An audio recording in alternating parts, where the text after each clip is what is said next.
What's up, everybody? Welcome back to another episode of Rams Brothers. I'm your host, Dean, and I'm joined, as always, by my brother and the other great host of this show, Nick. And Nick, a big one in Seattle this weekend.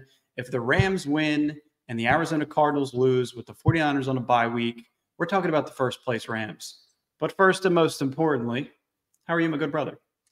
It sucks thinking that if the Cardinals win, we're still not in first because they have currently the tiebreaker, but we get to play them. It's Seattle week, so it's always fun being a Rams fan when you play Seattle because under McVay, we've kind of owned them. So it just feels like another scheduled win. But when I said that about the Cardinals, this year we lost.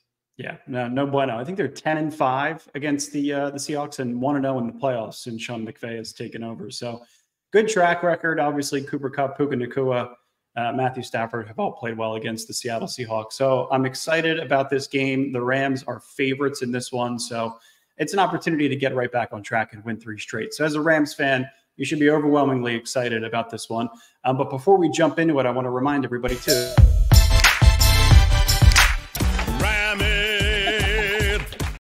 Like and subscribe. We're on the up and up.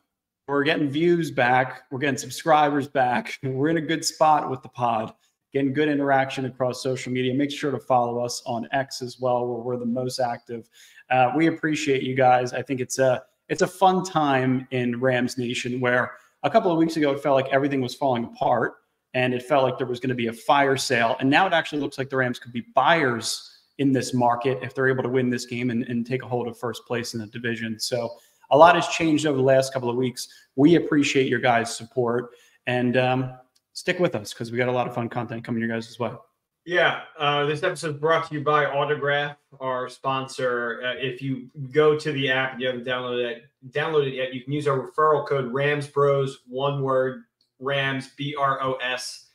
And you can listen to podcasts on there, read articles. Every time you do that, you get points. And then those points you can bank up and get memorabilia or tickets to game. So check out Autograph.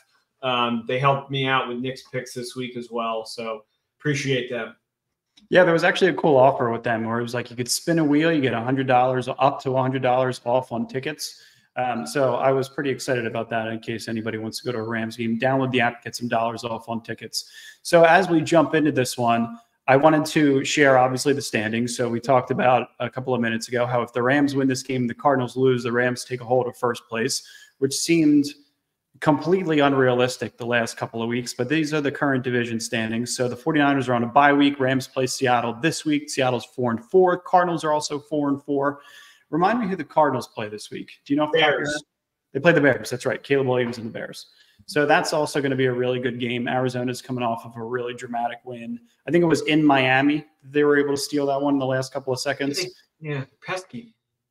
Yeah, well, that's what Kyler's playing top 5 football right now. So you got to give it to them. They're like a roller coaster. It seems like every other week they play well. And Seattle's kind of in the same boat right now. So here's what the spread looks like. The Rams are 2-point favorites. This line has moved all over the place. It started, I think the Rams were plus 1.5. And obviously you give 3 points to the home team. So there's a little bit of a buffer there. But Rams are right now -2. You get a -125 on the money line. 68% of the bets have been placed on the Rams and 32% of the bets have been placed on the Seahawks. So, Nick, I know you have some comments in relation to the public and the money and how that has kind of shifted your betting methodology so far. So the public this year in general has done really well. Every time it's like, oh, watch out for the public. The first time the public really got destroyed was last week when everybody was all over the Vikings. I think 90% of the money was on the Vikings, and that's when I flip-flopped and went on the Rams. So I'm not as scared of public money as I was in years prior. That being said, I was able to get the Rams in the beginning of the week when I'm still in New Jersey. I got them at they were even. It was a pick-em game. So now for the line to move to -2, it kind of makes me want to just put a little bit on Seattle just to kind of hedge my bet. But, I mean, the people saw the Rams in primetime with Puka and Kupp. They saw the defense kind of figure itself out. So it makes sense that the public money is leaning towards us. And also just the idea of Rams versus Seahawks, like we said, 10-5 plus a primetime playoff matchup that we were able to beat them. And I know it's not Pete Carroll's Seattle Seahawks, but it's still the Seahawks, and it's still Geno Smith, and it doesn't look like Metcalf is going to be playing. So you have an opportunity to take a hold of the division, regardless of what Vegas is saying. I mean, that line, though, shows it's probably going to be a really close game. Yeah, and you know what? I think they're optimistic about Metcalf right now because obviously everybody's so interested in the Cooper Kupp and DK Metcalf square off, and that's what people come to see. That's what people pay to see. But right now, Metcalf, per Mike McDonald, DK Metcalf will not practice today, but they remain optimistic that his receiver will play Sunday versus the Rams. He's got an MCL sprain, so I would still think he's on a somewhat of a limited pitch count. But if you look at the target share between guys like DK Metcalf, Tyler Lockett, Jackson Smith-Njigba, even Kenneth Walker, some of their backs, Zach Charbonnet, it's heavily, heavily in favor of DK Metcalf. So you essentially need him on the field. And maybe there's some speculation in Vegas that you're not expecting DK to play because of the severity of the MCL sprain. So that all remains to be seen. But last year against Mike McDonald and that Baltimore Ravens defense, they were highly coveted. Mike McDonald was, one of the coaching favorites to go get a head coaching job. Denard Wilson was another one, I believe, the secondary coach who ended up going to get a defensive coordinator job. They had a couple of other guys. Their defensive line coach, I can't remember the name off the top of my head, got another defensive coordinator job. So they lost a lot of continuity in terms of their coaching staff because of how well Mike McDonald's defense played. But what did the Rams do? They put up 31 points. Stafford threw for 294 yards and 3 touchdowns and no picks. He only got sacked twice. Kupp and Puka went for 200 yards and a couple of touchdowns. So I think the game plan is going to be really good, similar to how it was against the Minnesota Vikings, where the pre-snap motion, the misdirection, keeping everything looking the same way that Sean McVay has been able to do since 2017 is you make everything look the same at the line of scrimmage in terms of personnel groupings, in terms of formations. And then last second, you run pre-snap and you misalign the defense and you confuse the hell out of them in the last second. So real quick, before we jump into this game, I want to go through some of the injury updates because for the Rams, for the majority, are back and fully healthy. A couple of guys, though, it would be really nice to see them on the field this week. Safety Cam Curl, Jordan Whittington, they were both limited in practice, both great signs. Cam Curl banged up his knee. Jordan Whittington has had that lingering shoulder injury, which I think was the game. I think it was the Packers game on the last play of the game where he hurt his shoulder. So they're both potentially going to be out in the field, which is a great sign. I think the wide receiver core is really tough with Jordan Whittington in the mix. You never know who's going in motion. You don't know what to expect. And Whittington fits right in that mold of Puka, Nacua, and Cooper Kupp. Offensive lineman Joe Noteboom ankle will be a full participant today. He was a full participant last week in practice, but they decided to go with Justin Dedich again, the undrafted player who's been playing pretty well. Nose tackle Nevin Gallimore had a stinger. He won't practice, but his status for Seattle will be in doubt. It would be nice to have him on the field in terms of stopping the run and Kenneth Walker. And McVay also said that he doesn't expect any changes for John Johnson, Steve Abula, or Jonah Jackson's status this week. All 3 players are still going to remain on the IR. Was really hoping we were going to get a Higbee update this week, and he was going to be able to hop in this game, but lo and behold, we're not hearing anything about him. What the hell is going on? Well, I mean, it hasn't been that long, right? It's like a 10-month recovery from a torn MCL, torn ACL, and January, the impact from the Kirby Joseph hit. But early January or like mid-January that happened? Yeah. So you're approaching almost a calendar year. You would think this would be the time. And I was just, after you just got Puka and Kupp back, you're like, let's just get to full strength with all of our weapons. And we're still not really there. Not to say that the tight ends weren't, they definitely took a step up last week, but you just feel a lot better out there if you had Higbee. Oh, you got a Colby Parkinson revenge game this week, though, against Seattle, going against his forward team. So maybe a little hint at one of Dean's locks this week, somebody who could get in the end zone. No. Lock last week, by the way, everybody, was the Cowboys over San Francisco, going against my pick. I think I'm 0 for 7 on locks this year, so never trust any of my betting advice. Go to Nick for all of your betting advice. But the offensive line is really interesting, right? Because if Joe Newcomb is healthy, they're going to continue to go with an undersized, undrafted left guard in Justin Dedich, who would be making his 4th career start against a pretty formidable defensive line. So, I mean, you got to have a lot of trust in an undrafted player. And also, he's earned snaps over left guard Logan Bruss, who he beat out in practice a couple of weeks ago. So if you don't have Joe Noteboom in this game starting at left guard, it's time to start having the conversations about a trade, about, you know, getting rid of his contract at the end of this year, because it's 8% of the salary cap, and you just can't have that kind of player on your roster consuming so much money. Yeah, no, I totally agree. It's also just coming off of a really good game last week, just the offensive line. It's something that you're going to be monitoring just throughout this game. Just like who is stacked up where, and where like the most efficient, how much time Stafford is getting. Because it felt like last week he had everything that he was looking for. He was kind of in his bag. So you got to yeah, and that's the thing when you don't have. Yeah, you're totally right. And that's the thing when you don't have Puka Nacua or Cooper Kupp on the field. You could be a little bit more aggressive from a defensive front perspective. But now that you have Puka and Kupp, and Stafford's getting the ball out a little bit quicker, he's going through his progressions quicker, it changes the methodology of a defensive front. And I'm wondering if that's some of the beneficiary that the offensive line is dealing with right now, is just the fact that those two skilled players are back and they look better. But Alaric Jackson's still a mauler. True. Yeah, but I still think that the offensive line is playing pretty well over the past couple of weeks, and it's all about continuity up front to be able to kind of continue this progression and trajectory into potentially 3 straight wins. So another thing that I thought was really interesting. This is from Seattle Rams, a good buddy of the podcast, has always been a supporter. We appreciate you more than you know, Rob. The Hawks' home field advantage, he says, is not what it once was. And this is a Rams fan that lives in Seattle. It'll still be loud, and chances are, hence the name Seattle Rams. Yeah. Chances are it will be wet. And if you watch that Bills game, and Nick, you and I were talking about this before we jumped on, it seemed like the rain really kind of affected Seattle's game plan. When in Buffalo, they're used to the conditions. Josh Allen is a monster.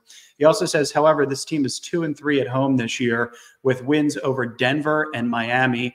And Seattle Rams also mentioned the quarterback play in his last tweet, and a huge loss to Daniel Jones and the New York Giants. So Seattle started the season 3-0. They had wins over the Broncos, Patriots, and Dolphins.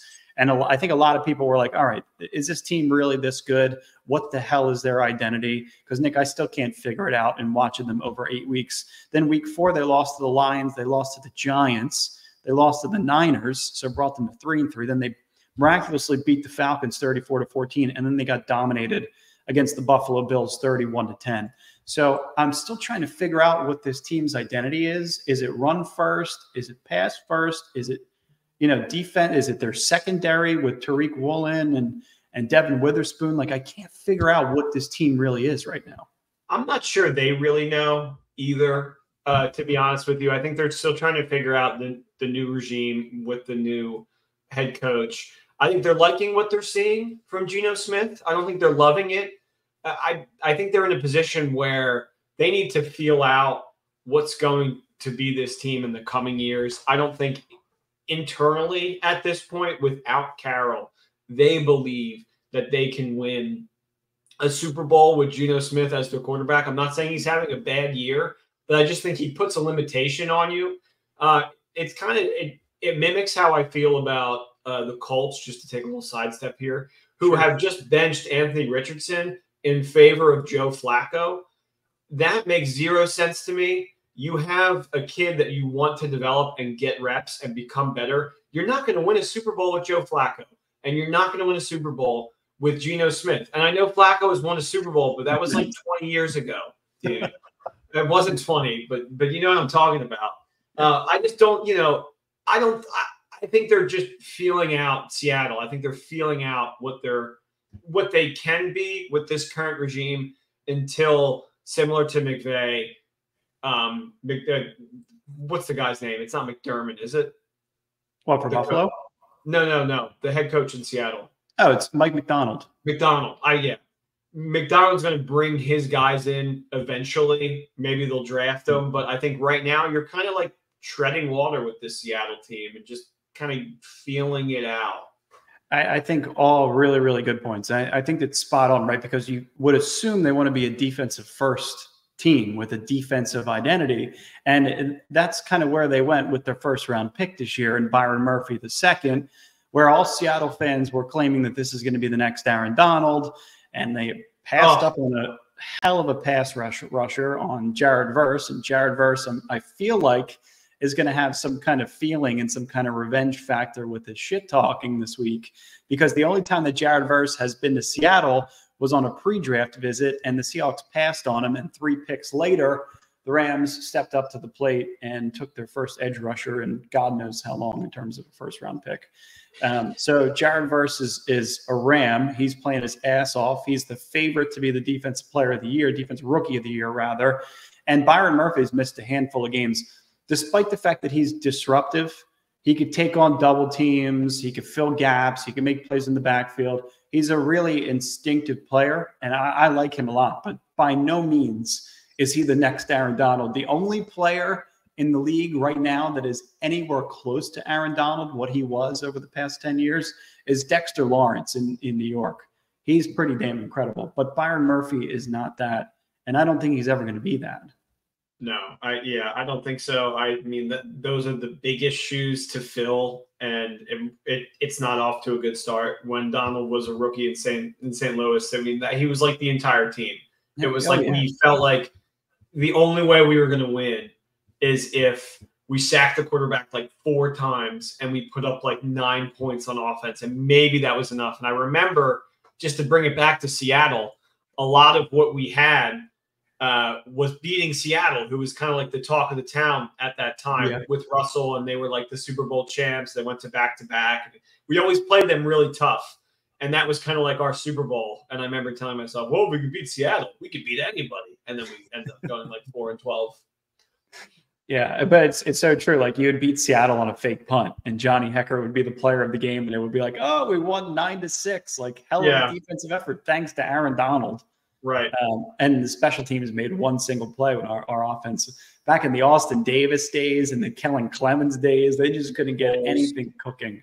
Foles, Bradford at the end of his tenure before he got traded to Minnesota and then to Philadelphia. Like, what a disaster. But I think Jared Verse against this struggling offensive line is going to be really interesting. Mike Jarrell, their right tackle, is one of the worst right tackles in football. And you'll see it when you're watching it live, or if you go back and watch some film. He's terrible, and I think it's going to be similar to the Quessenberry situation where you saw Christian Darrisaw come off the field in Minnesota, and Verse and Byron Young would just rotate right and left, and they would just take advantage of Quessenberry. And I think they're going to do that on the right-hand side of this formation against the Seahawks. Anthony Bradford's been struggling at right guard. Even their left tackle, Charles Cross, I mean, he's a pretty damn good player. So I think what they're going to try and do is try and get as many opportunities as they can by switching and staying unpredictable, because that's what this pass rush has been doing a good job of over the past couple of weeks. And that's what I expect from Chris Shula and Jared Verse. So it's definitely going to be fun. Yeah, I'm hoping we get another Geno Smith, oh my God, moment with Verse running right at him. That was one of the highlights of last season. It was the week 1 against Seattle. In Seattle, and we show up, we show everybody who we are. And oh my God, Geno Smith, sees Donald with a hot mic, and he's like, "Oh my God," and just throws the ball away. You know what? And Verse is getting a lot of Donald comparisons in terms of how he prepares for games, and they're also talking about Jared Verse potentially getting some red zone snaps and playing tight end and being an inline blocker. So, like, this is the kind of kid I talked about in the last episode. I feel like he's the face of the defense. He's really kind of starting to become that. In this kind of game, obviously, it's great to do it in prime time, but you do it against a division rival, and your legend continues to grow, and you continue to get more belief from your other teammates, and you continue to stay more optimistic about the defense in totality and Chris Shula to be able to finish plays. And Seattle is in the opposite direction right now. So over the last 4 games, the Seahawks defense ranks 32nd in rush success rate, so they're allowing a ton of rushing yards, 32nd in rushing yards before contact, 32nd in rush yards over expectation, and 31st in play action EPA per pass. So it's an opportunity for the Rams to take advantage of a defense that's been struggling over the last 4 weeks. And it goes into a really interesting conversation about one of the newer faces of the Seahawks defense in Ernest Jones. And this is a quote from Sean McVay, which, it's a big word salad, but within the word salad, there is actually a couple of points that I feel like you can digest and kind of understand what he's saying. So the quote is, "I've been pleased with some of the things that the guys have done. It'd be hard to deny the production that he's had. When you look at what he's done in Tennessee and even just in the first week there at Seattle, he's a great player at 13 tackles against the Bills. And he did a lot of good things for us. I think all the decisions that we make in the moment, we feel like are in the best interest. I'm not going to try and pretend to act like every decision is accurate. And you try to be able to learn from it and apply to it moving forward.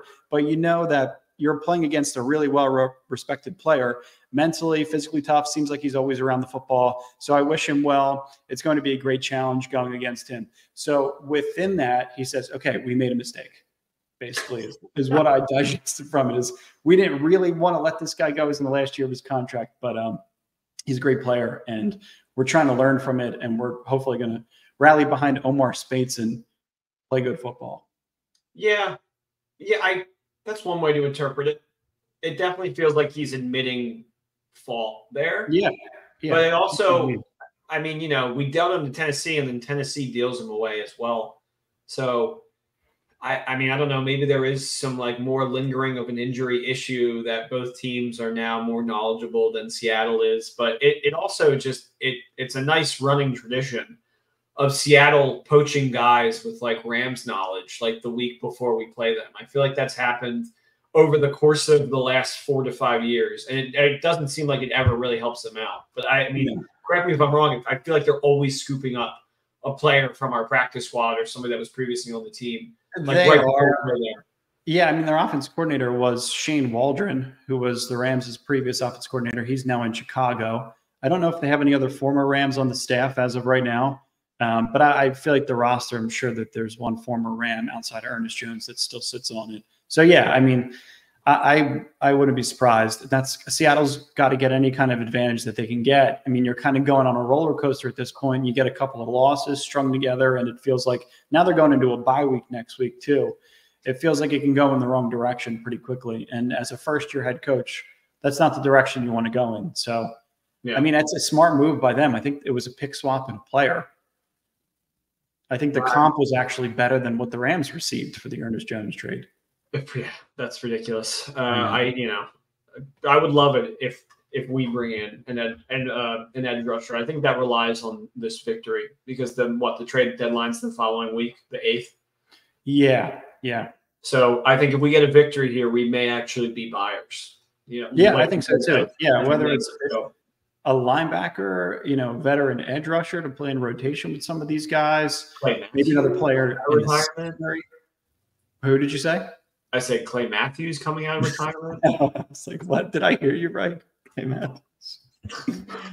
You bring in AJ from the Pat McAfee show. What the hell's that guy's name? AJ Hawk? Oh, the Stonehenge man. Yeah, let me just sip my protein shake real quick, and I'll get right back on the field. My God. Absolutely brutal. So another thing that happened in Seattle last week, which I thought was really interesting before we jump into Nick's picks, sideline fight. Derek Hall from Ohio State was one of the players that I highly coveted in the draft process, but I think he's been suspended and now he's back on the field and he's getting into arguments with his teammates and he's throwing punches. We've trying to figure out who number 90 is on the defense. I feel like he's a rotational player.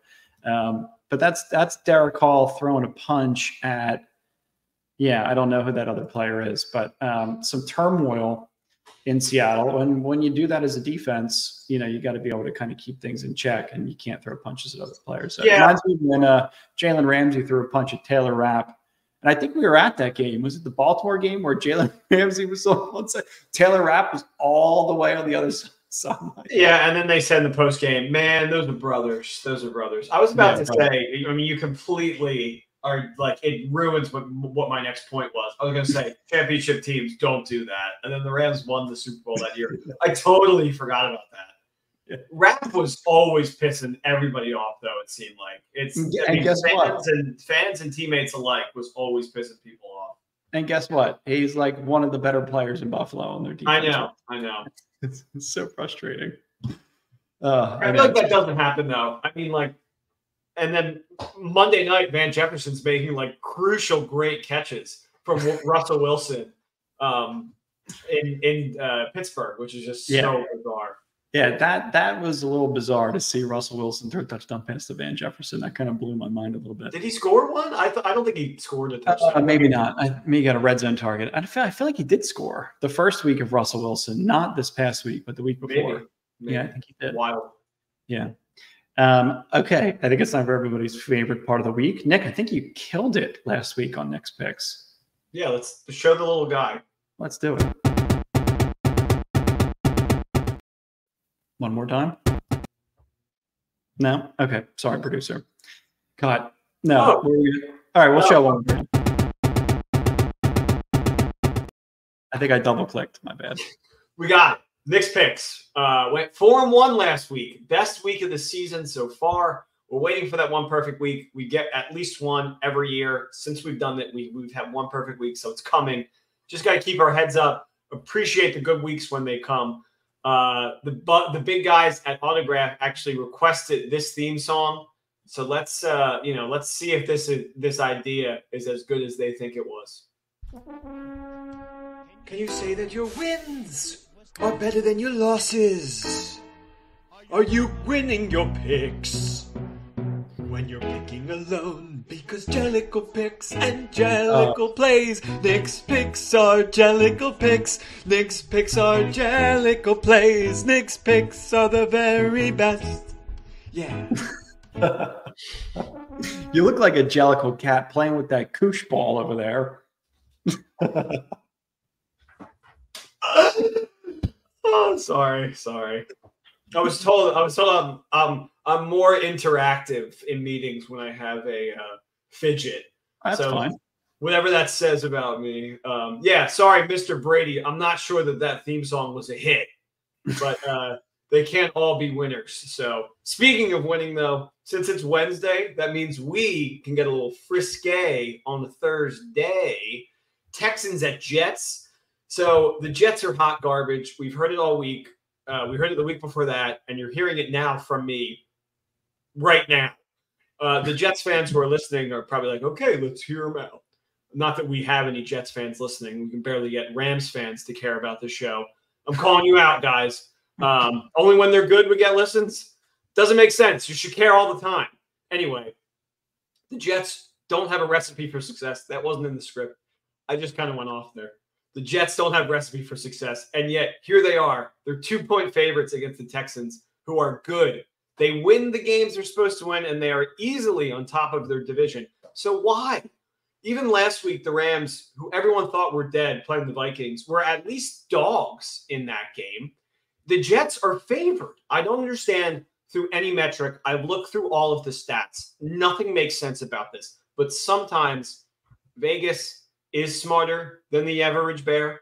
Last week, like we said earlier, 90% of the money was on the Vikings. I'd imagine it's very similar this week. All of the money might be on the Texans.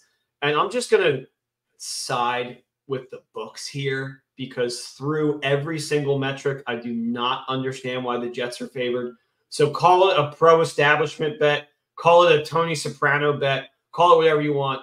I'm taking the Jets with my eyes closed and my fingers crossed. 21-25, Jets win. Money line is the pick. Also, over 42. So you got Jets -2 in this game. No. Jets money line.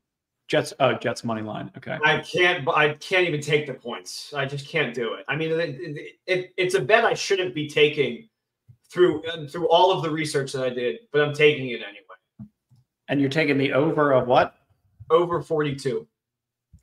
Over 42 points in the Texans and Jets. What do you think of that bet? Do you hate it?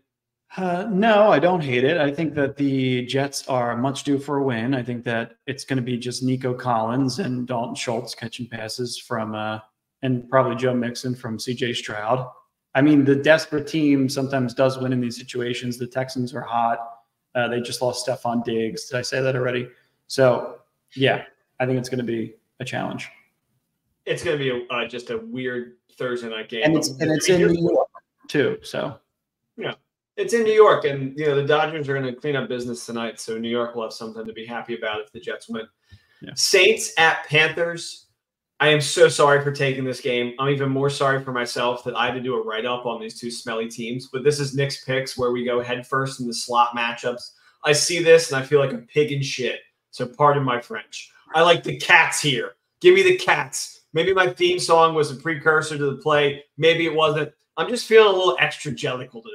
Regardless, I'm taking the Panthers with the points this week, and the reasoning relies heavily on defense. I saw the Chargers just dismantled the backup on the – oh, hold on. 1 second, team. I'm getting a call. Oh, hello. Oh, okay. Thank you. I love you, Mom.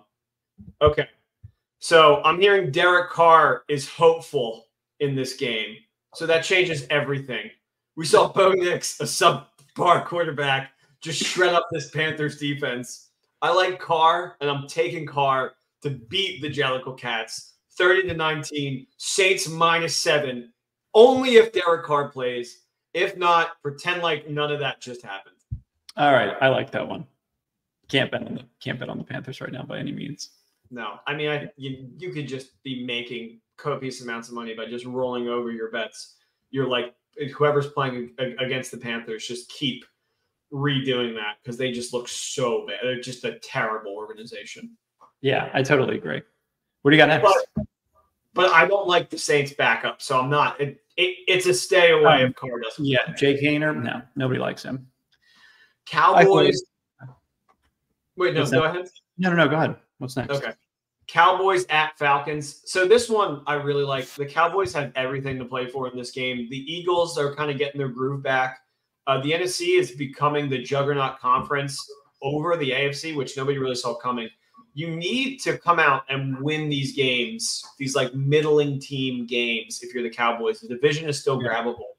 And it starts this week with the Falcons. You get a short air trip from Dallas to Atlanta when you're facing a quarterback that the defense can just pin their ears back and get after Kirk Cousins. We haven't seen greatness from the Falcons yet. They just kind of been hiding behind the vile, crappy division that they're in, going under the radar, which is perfect for them. But the Cowboys are always on everyone's minds because they're America's team. So they don't have the same discrepancy that the Falcons have. It's like everybody's always talking about the Cowboys, so they always have to be, playing their hearts out. The Falcons can kind of just middle and get some of these easy wins like against the Panthers. I think this is the Cowboys Super Bowl this week. A team they match up against well. They should be able to take care of business and win this one. I know that they're underdogs, but I'm just going to take the Cowboys straight up. 32-29. I think the Cowboys take it. Yeah. I actually think this is the part of the season where the Cowboys just fully collapse. Everything folds. And then they really kind of start to realize that they need to, hire a GM, do some things internally, fix up the organization. But that'll never happen under that kind of ownership. So in classic Cowboys fashion, they'll win this one, and then they'll be like, we're back. You're probably right. And then they'll go on. I don't know who they play next week, like probably the Commanders, and they'll think that they have a chance to take the division title, and they'll get blown out. I think they got the Eagles next week. Oh, I can't wait to bet on that game. Yeah, that should be fun. Wait. That should be fun. Let's run it back real quick. Run it back. Jets over the Texans. I don't know why. Over 42 in Texans Jets. Saints -7 if Carr plays. If he's not playing, don't worry about it.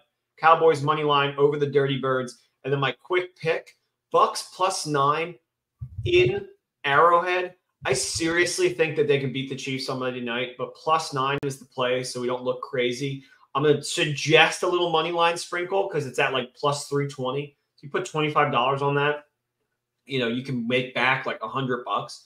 Just, I don't want to sound crazy. I really think that the Chiefs are not as good as an undefeated team. I think that the Bucks have a real chance of upsetting them in that game. So I love Bucks +9. Well, the Raiders covered your bet last week too. So, yeah, they did. They did. There's some optimism that bet hits. I like +9 Bucks, even without Mike Evans and Chris Godwin. I thought they looked tough last week. Yeah, same. I thought they almost did enough to win that game, but yeah, they're tough. They're well coached. That second Kyle Pitts touchdown, I've seen that be overturned every other time. Maybe because it was tight ends day, they let it stand. That should not have been called a touchdown. Yeah, I have to agree. For your fantasy team, though, it probably worked out pretty well. I still lost. I put up like 137 points and blew it. It sucks. We appreciate you guys. As always, Nick, your picks last week were great. I'm hoping they're great again. Love doing this pod with you. Always have a lot of fun. We appreciate you guys. Make sure to like and subscribe, comment. We love your guys' comments. We read them all. And as always, go Rams. We're going for 3 straight wins this week. It's going to be fun. Go Rams. Like and comment, subscribe, download autograph, use our referral code RAMSBROS team. Super fun as always. Signing off. Peace. See you soon.